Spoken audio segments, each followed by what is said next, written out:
Hello, Mr. Milliken. Good morning. Welcome to Edison Environmental Science Academy.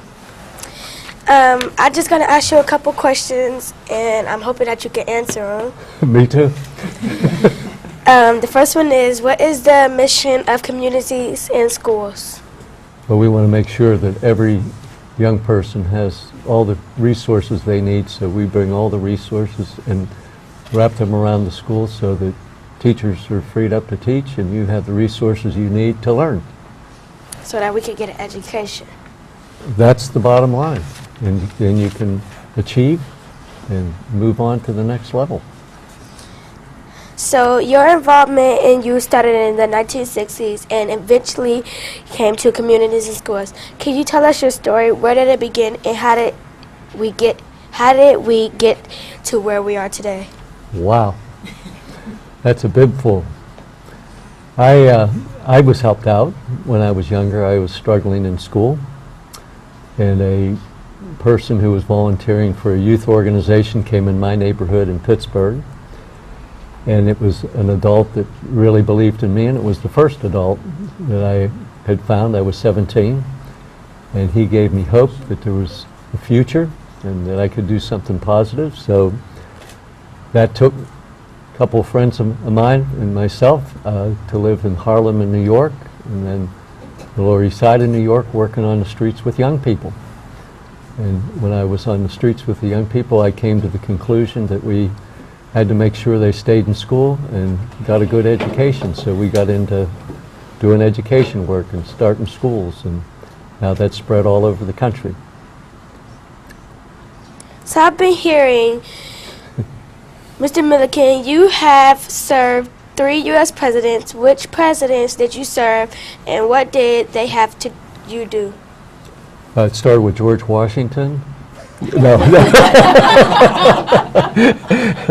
I'm really old. No, it was fortunate that we were working in some schools in Atlanta, Georgia, and the then governor was Jimmy Carter, and he came and saw what we were doing and said he would help us if he became president. He would help us take this nationally, and so he was the first president, and he helped us get started in a few cities around the country. And then Mrs. Bush, George Bush the first, took us under their wings and helped us make it so that it was both parties, the Republican and the Democratic, behind it. And so we worked on education issues with him. With President Carter, it was youth issues.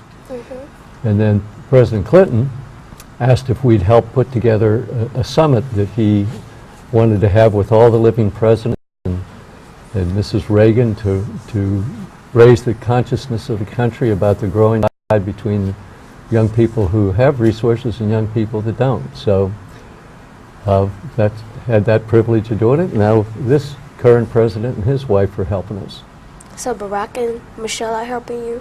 Yes, one of the first things Mrs. Obama did was come over to a school like this in Washington, D.C. and met with our board, and then met with the young people and did reading with them. She's very, very passionate about this issue, and as you may know, the president hired a very, very good Secretary of Education to help make education the #1 priority domestically. Okay. You have written 4 books so far.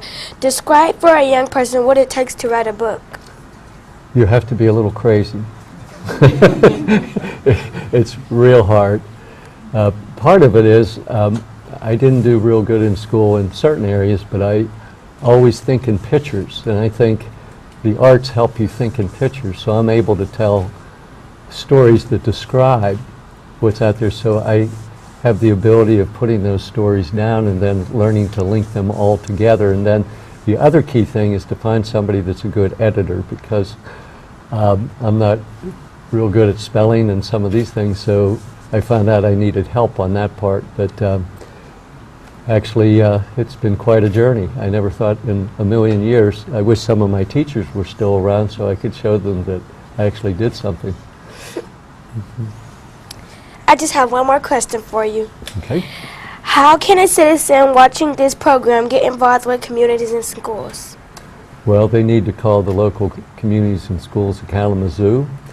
There's room for everybody. I look at it like a big orchestra. Some people play violins, some people play drums, some people just hit that little cymbal, but everybody has a place, whether you want to mentor or tutor or do job shadowing for young people, or but they can always give money, right? Right. Oh yeah, that's a good idea. And help everywhere, because it takes the whole community, all of us working together to make this work. Well, thank you. Well, thank you. You're a great interviewer. Thank you. Thank you.